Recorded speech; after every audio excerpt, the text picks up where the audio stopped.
이 본문에서 여인이 적장을 죽이는 이 사건이 기록되어 있습니다.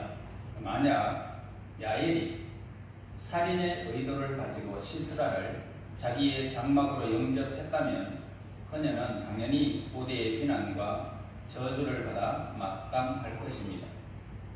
그러나 그녀의 이러한 행동에서 시스라를 죽일 업무가 있었다라고 생각할 사람은 없을 것입니다.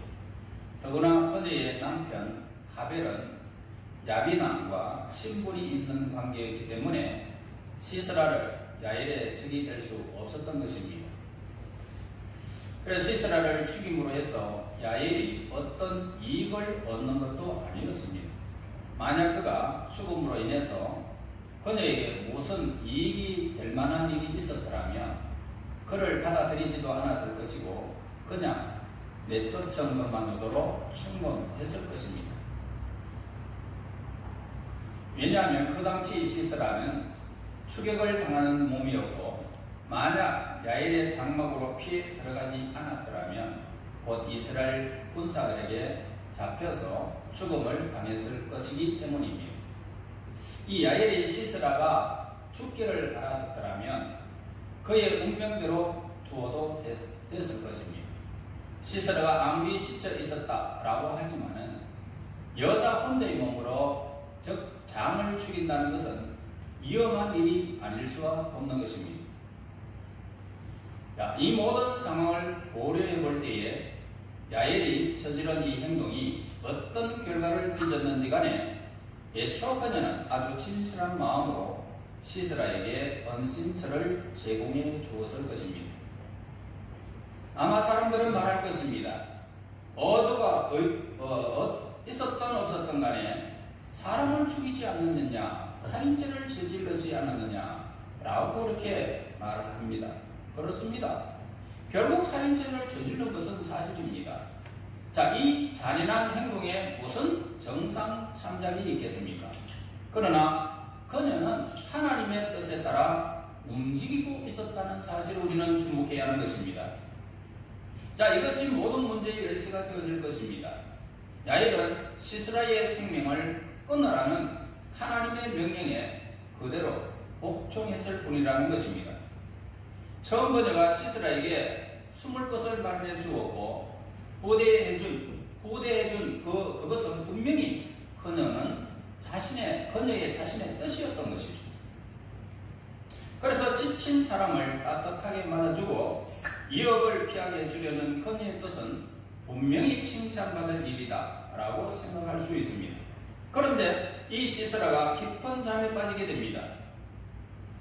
그런데 어디서부터인가 어떤 계기로부터인지 모르지만 이 야엘의 머리에는 한 생각이 불현듯 스치게 되어집니다. 그것은 틀림없이 하나님으로부터의 계시였던 것이죠. 즉 시스라를 반드시 죽여야 한다라는, 그것도 야엘의 손에서만 죽어야 된다는 계시였던 것입니다. 연약한 여인의 손으로 너는 시스라는 죽어야 된다는 그런 계시였던 것이죠. 그런데 만약 그를 막 죽이려는 순간에 시스라가 잠에서 깨어나든지 그 무슨 계획을 알아채고 이를 저지하려고 했다면 아무리 지쳐있는 즉 장이라고 할지라도 그 용맹성과 그 군대를 이끄는 엄청난 그런 힘이 그에게도 남아 있을 것입니다. 그러면 어떻게 됐을까요? 야엘은 여자의 몸으로 그를 감당하지 못하고 반대로 죽음을 당할 수도 있었다는 것입니다. 그러므로 깊은 잠에 빠져 있는 것처럼 보이지만 전투를 할 때와 같은 경계심을 풀지 못하고 온갖 상상을 하면서 조그마한 소리에도 놀라서 자신을 잡으려 온 사람들이 문 밖에 있는지 아닐까라고 그러면서 두려워하면서 누워 있을 수도 있었던 것이죠. 그러므로 그녀 스스로는 도저히 엄두도 못 낼 그런 일들이었던 것입니다. 설마 마음을 먹었다라고 하더라도 그녀의 떨리는 손은 가장 결정적인 순간에 시스라를 잠에서 깨게 하여 모든 것이 수포로 돌아가고야 말았을 것입니다. 만약 그것이 하나님의 뜻이 아니라면 야엘의 힘으로서는 도저히 시스라를 죽일 수 없었던 것입니다. 하나님이 그의 손에 맡기지 아니하면 그 생명을 하나님께서 너는 반드시 여자의 몸으로 그 생명을 죽여라 라는 이 계시가 없었더라면 야엘의 그 여인으로서는 도저히 그 일을 감당할 수가 없었던 것입니다. 이 외에도 야엘을 살인자라고 비난하지 못할 이유는 또 있습니다. 시스라는 이미 살아 도망갈 가능성이 전혀 없는 사람이었습니다. 야엘이 그를 죽이지 않았더라도 곧 그를 뒤쫓아오는 사람들이 들어닥칠 것이고 그리고 그의 삶은 종말을 이루고 말았을 것입니다. 사람을 죽인다는 것은 참으로 우리가 보게 되면 끔찍한 일이 아닐 수가 없습니다. 남의 피를 손에 묻힌다는 데 대한 이 본능적인 그런 두려움도 그들에게는 분명히 있었을 것입니다. 더구나 자기에게 보호를 요청했지 않습니까? 보호를 요청했던 사람을 죽여야 한다는 생각 때문에 굉장히 괴로워했을 것이고 게다가 만약 실행 도중에 그에게 발각되기라도 한다면 곧 당하게 될 이 보복에 대한 그런 공포도 생각하지 않을 수가 없었던 것이죠. 그러나 결국 그녀는 해내고 말았습니다. 이 모든 두려움과 어려움에도 불구하고 그녀는 맡겨주신 사명을 훌륭하게 감당해내고 말았던 것입니다. 그런데 한 가지 문제가 있습니다. 시스라를 이 장막 안으로 맞아들인 다음에 야엘이 행한 모든 행동이 하나님의 명령에 의한 것이었기 때문에 그녀에게는 아무런 비난이나 책망을 받을 요소가 없다라는 것을 과연 인정해야 하는가라고 하는 이 문제입니다. 그 잔인한 행위가 하나님의 명령에 의한 것인가? 라고 한다면 항상 사랑과 간용으로 나타나는 하나님의 성품과 모순되지 않습니까? 라고 그렇게 우리는 의문을 떨쳐버릴 수가 없는 사건입니다. 그러니까 살인죄는 그 어떤 변명도 핑계도 성립할 수가 없는, 그리고 하나님께서 가장 강력히 금지하신 것이 바로 살인죄라는 거죠. 그래서 우리가 가만히 생각해보면 시스라가 싸움 도중에 전쟁터에서 죽었더라면 야엘에 의해서 죽임을 이렇게 당할 만큼 이렇게 놀라움을 느끼는 사람은 없을 것입니다. 전쟁에서 죽었으면 야엘이 그 여인이 그 적장을 죽이는 일과 전혀 우리가 다르게 생각할 수가 있단 말입니다. 전쟁에서 죽으면 마땅히 그렇게 죽을 수 있지라고. 그런데 자기 집으로 영접하에 드는 사람을 죽여버렸으니 그건 얼마나 우리가 충격적인 사건입니까? 그는 하나님의 백성을 크게 괴롭힌 자였습니다. 시스라. 이러한 자를 하나님의 백성 중에서도 가장 연약한 여인의 손을 통해서 대가를 치르게 하신 것은 참으로 놀라우신 하나님의 뜻이었음을 우리는 알 수가 있는 것입니다. 그것은 전체 가나안 족속들도 마찬가지였습니다. 그들의 그 사악함, 가나안 족속의 사악함은 이미 극에 달해 있어서 어떤 방법으로든 하나님의 심판을 받아야 했던 그런 사건이었습니다. 이스라엘 백성들의 창과 칼이 아니었더라도 홍수로 멸하든 악길로 멸하든 불로 멸하든 불순종하는 자를 심판하기 위해서 이미 하나님께서 사용한 적이 있었던 여러 가지 방법으로 그들은 멸망을 당했을 것입니다. 더 이상 말할 것도 없이 하나님의 백성들의 땅을 더럽히는 자들을 심판하시는 하나님의 뜻을 우리는 알고 인정하라라는 것입니다. 그런데도 좀 심한 방법으로 하나님의 정의를 실현했다라고 해서 야엘이나 이스라엘 사람들에게 살인자라고 하는 누명을 세울 수가 없는 것이다라는 것입니다. 그들은 오직 하나님의 의를 실행한 그런 순종의 사람이었을 뿐이었던 것입니다. 따라서 그런 인간적인 단순한 이유로 그들이 죄악과 접촉했다라고 할 수는 없는 것입니다. 인간의 세상에도 한 인간이 사형 선고를 받습니다. 그러면서 교수대에 서게 되고 이 과정을 진행하는 사형 집행관이 있습니다. 사형 집행관이 손을 들어서 손을 그냥 내리기만 하면 사형은 집행이 되어집니다. 그렇다고 해서 사형 집행관이 사람들을 보면서 저 사람 살인자다라고 하는 사람은 없습니다. 그는 법에 따라서 움직이는 하나의 도구에 지나지 않았기 때문입니다. 그는 상대방이 모르는 사이에 목숨을 앗아가는 자격이 아니라 법률에 충실한 그런 국가의 합법적인 권위자가 명한 대로 타인의 목숨을 다루는 것이기 때문에 결코 사형 집행관이 살인자다라고 말할 수가 없는 것입니다. 그러므로 그녀를 강한 믿음의 사람, 사명의 사람임을 우리에게 가르쳐 주는 것입니다. 무엇보다도 우리도 신앙생활을 하다 보면은 세상적인 친분을 나누었던 많은 사람들을 멀리해야 하는 그런 경우는 우리가 자주 당하게 되어집니다. 내가 가장 사랑했던 친구, 서로의 허물 없이 지내왔던 친구가 갑자기 어떤 일을 당하면서 우리와 사이가 완전히 멀어지는 경우들을 보게 되어집니다. 그러나 육체와 함께 그 정욕과 욕심을 십자가에 못 박을 것이 우리에게 내려진 명령이라면 우리도 야엘과 같이 행동하는 것 밖에는 없습니다. 나누라 그러면 나누게 되고 오늘 그들과 헤어지라고 하면 헤어지는 것입니다.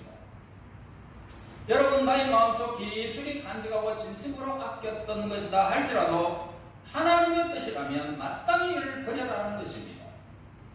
왜냐하면 하나님은 무엇과도 비교할 수 없는 가장 존엄하신 분이시며 우리의 아버지이시기 때문이고 우리의 영원한 안식처를 우리에게 허락하신 하나님이시기 때문입니다. 인류 역사에 존재했던 악한 폭군들을 우리는 보게 되어집니다. 그들에게 고통을 받는 사람들의 이야기를 우리는 그를 통해서 우리가 이렇게 옮겨 놓았던 사실들을 늘 보게 되어집니다. 그렇다고 해서 이를 아무렇지 않게 읽어낼 사람은 아마도 없을 것입니다. 악한 사람에게 고통을 가하고 잔악 행위를 했던 이 폭군 자신들조차도 핍박했던 사람들의 고통에 대한 이야기를 편히 앉아서 읽을 수는 없을 것입니다. 그 옛날 힘없고 부유한 그런 왕이나 영주들이 가난하고 약한 사람들을 핍박하고 고통을 가했던 무서운 고문기구들을 당시의 광경이 눈에 선하게 하고 몸을 오싹하게 만드는 일들이 있습니다. 그런데 세상에는 일찍 존재했던 어떤 폭군들보다도 더 무섭고 가혹한 고통을 안겨다 주는 것이 있습니다. 그게 뭘까요? 바로 죄악이라는 것입니다. 사람이 태어날 때부터 노예로 태어났다면 그는 자신의 노예 상태를 그리 큰 속박으로 생각하지 않을 것입니다. 그러나 자유가 무엇인지 아는 사람은 결코 노예 상태가 되어지면 견딜 수가 없는 고통이 지속될 것입니다. 이는 아마 동물들 세계도 마찬가지입니다. 애완동물이나 새를 우리는 알 수 있습니다. 새장에 갇힌 새가 우리와 새장에 갇혀 살기 때문에 자유롭게 뛰고 자유롭게 난다는 것이 얼마나 좋은지 그 우리 안에서 크고 그리고 그 새장에서 큰 새들은 전혀 알 바가 없습니다. 그래서 그 새장 안에서 주인이 주는 대로 먹고 사고 놀고 지지배배 그리고 우리 안에서 동물들이 그 안에서만 그냥 잠을 자고 먹고 사고 그러면서 생활하게 되는 것입니다. 그러니까 그들은 우리 밖의 생활이 어떤 삶인지 전혀 모르는 것입니다. 세상 안에 사는 그 모든 환경이 어떤 조건을 가지고 있는지도 그들은 모른 채 그냥 살아가는 것입니다. 그러나 그 무리들이 한번 우리에서나 세상 밖으로 나와서 세상이 얼마나 넓고 아름다운 것인지를 알게 되어지고 맑고 신선한 공기의 귀중함도 알게 되어진다면 우리의 갇힌 생활이, 세상에 갇힌 생활이 허전처럼 이제는 즐겁지 않을 것이고 행복하지 못하다는 것입니다.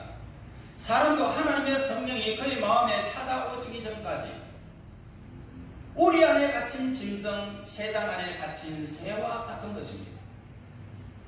그래서 육체 안에만 머무는 한정된 인간이 될 수밖에 없는 것이죠.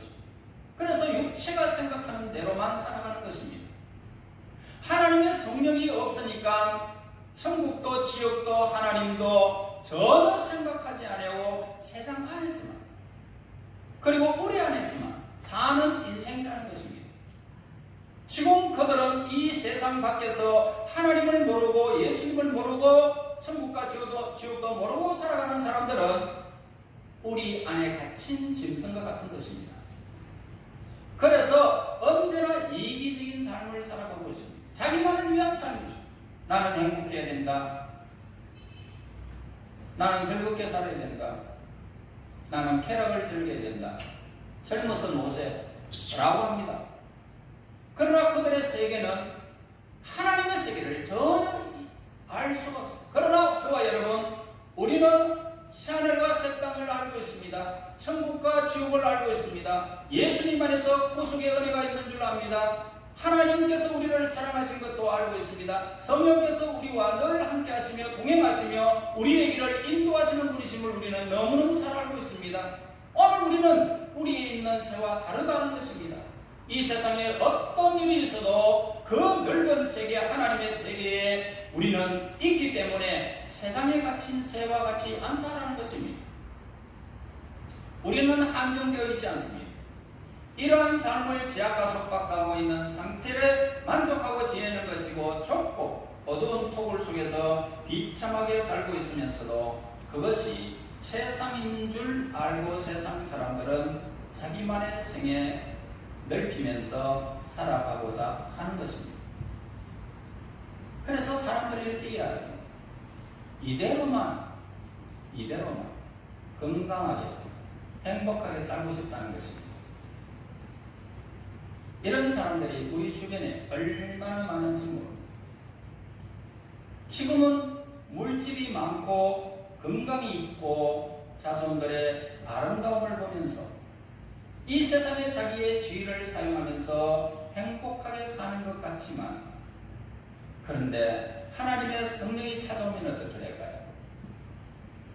그 우리 안에 갇힌 새와 우리 안에 갇힌 짐승과 세상 안에 갇힌 그 새와 같이 하나님의 성령이 우리에게 찾아오게 되어진다면 그 다음의 세계는 달라지게 된다는 것입니다. 즉 죄악에 얼매여 있는 자신의 비참한 모습을 깨닫게 되어질 것입니다. 다시 말해서 우리에서 밖으로 나왔을 때에 그 짐승들이 그 우리 안이 얼마나 답답한 것인지를 알게 되어진단 말입니다.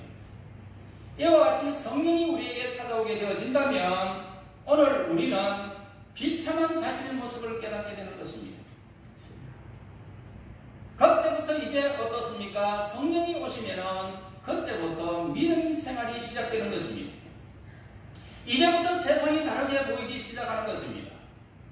세상은 세상이요 우리에 지나지 않는다는 것과 이 세상에서 누리는 모든 것들이 하나님의 세상이요 우리에 지나지 않는다는 이 사실을 보게 됩니다.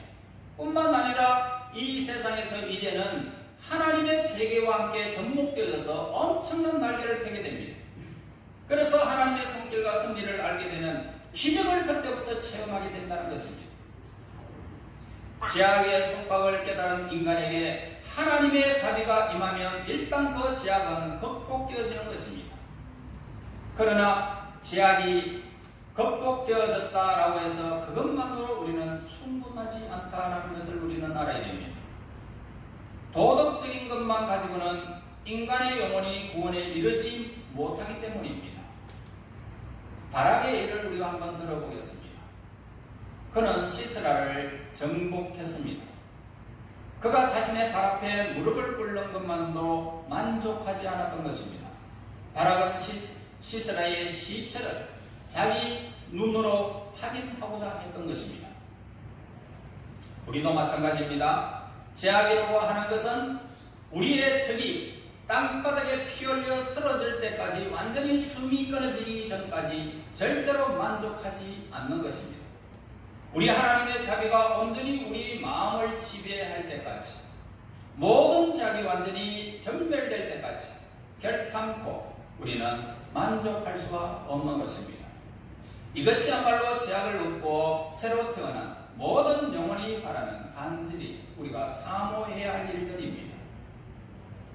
지금 장막의 문 앞에 아니라 모든 제약을 장사 지낸 무덤의 문 앞에 서서 어떻게 하면 나의 제약을 진멸시킬 수 있을까 고민하는 시간이 되어야 할 것입니다.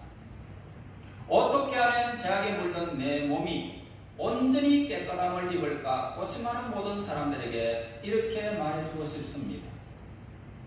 예수님께로 나오면 됩니다.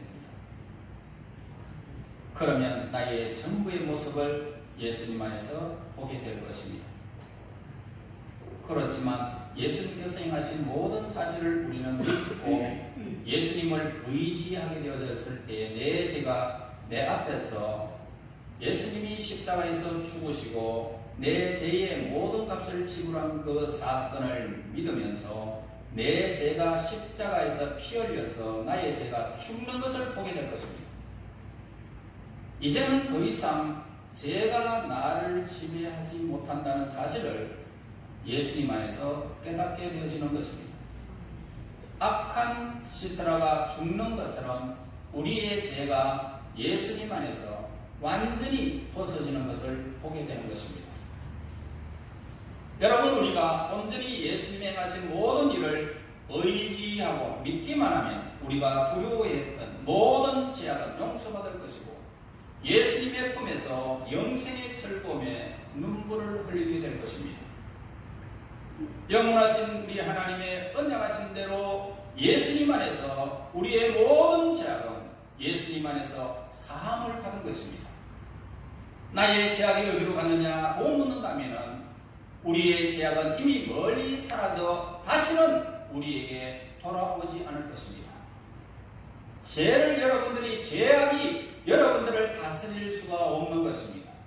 우리의 동이서에서 멀어진 것처럼 가면 갈수록 완전히 그냥 멀리 해버렸던 하나님의 말씀 우리는 기억합니다. 예수 그리스도의 십자가의 그 능력이 우리에게 임하게 되어지면 오늘 저와 여러분들에게 다시 그 죄악은 나에게 돌아오지 않는 것입니다. 우리는 예수님의 피 흘리신 피를 제사함을 받았기 때문에 죄악은 우리 마음속에서 다시 살아나지 못하게 될 것입니다. 물론 흔적들은 발견할 수가 있겠지요. 그러나 우리를 정죄하는 권세는 이 땅에서 예수님 안에서 완전히 사라져버린 것입니다. 여러분, 거짓말할 수 있습니다. 여러 가지 범죄를 우리가 스스로 지금도 할 수도 있습니다. 그렇다고 해서 그 죄가 여러분들을 가두고 뿌리 안에 가두고 세상 안에 가둘 수가 없습니다. 우리는 예수 그리스도 안에서 완전히 해방된, 죄악에서 해방된 뿌리에서 풀려난 짐승과 같이, 세상에서 풀려난 새와 같이 우리는 이미 완전히 구원받은 것입니다. 더 이상 우리를 주장하지 못할 것이고 세상이 우리를 주장하지 못합니다. 완전히 벗어나 버렸습니다. 예수님 안에 있는 자는 죄사함이 없다는 것입니다. 여러분, 이 놀라운 사건을 믿는 자는 천국이 여러분들의 것이고 이 땅에 수많은 일을 당해도 전혀 죄악과 상관없는 나를 보게 될 것입니다. 죄악을 치시는 예수님의 말뚝은 죄악의 손에 박힌 것이 아니라 죄악의 살찔에 박힌 것입니다. 예수님의 마음을 아프게 찔렀던 창은 이제 우리 죄악을 찌를 것입니다. 예수님께서 누우셨던 무덤은 이제 우리의 죄악을 장사지는 곳이 되어버렸습니다. 예수님의 부활은 우리의 영혼이 예수님의 발급빛 앞에 되살아나서 말로 표현할 수 없는 그런 기쁨을 누리게 됨을 뜻하는 것입니다. 하나님은 우리의 죄악을 범하면서 기뻐하시는 것을 권하셨습니다. 여러분, 하나님의 자녀들입니다. 죄악이 주는 즐거움도 있습니다. 그러나 그것을 하나님은 싫어하십니다. 하나님 안에서 찬송하며 기뻐하는 것, 기도하며 응답되는 것을 기뻐하는 것, 말씀을 들으며 하나님을 향하는 것, 하나님이 기뻐하십니다. 오늘 우리의 죄악이 예수님께서 흘리신 피로 인하여 깨끗함을 입은 성도로서 영원한 그 믿음을 소유한 하나님의 사람들을 하나님은 기뻐하시면서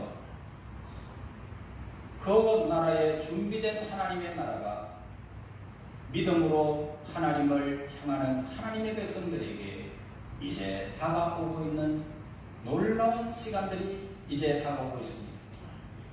여러분, 지금 여러분들이 온 세계에 펼쳐져 있는 이런 엄청난 재앙들을 여러분들은 지금 보고 있습니다. 마지막 때가 되면 그렇게 된다라고 했습니다. 그렇기 때문에 우리가 성경을 믿고 하나님을 믿는 하나님의 백성들은 놀라운 일이 아닐 것입니다. 그러나 의에 관한 바 하나님과 새 땅이 우리에게 준비되어 있기 때문에 우리는 이 땅에 영원히 살지 않습니다. 얼마 아니면 순간 어떻게 될지 아무도 알 수가 없습니다.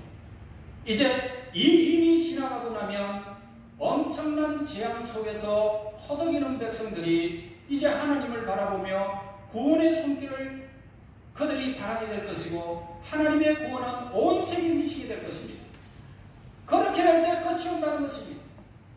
얼마 남지 않는 이 시간 여러분 하나님의 영광의 나라에 들어갈 준비를 하시고 믿음 준비 잘하고 하나님의 기쁨이 되어지는 예수님 안에서 있는 이 평화롭고 죄악을 벗어난 하나님의 백성들이 되어져서 그 나라를 사모하며 살아가는 하나님의 백성들이 되시기를 예수님 이름으로 축원합니다. 하나님 은혜 감사합니다.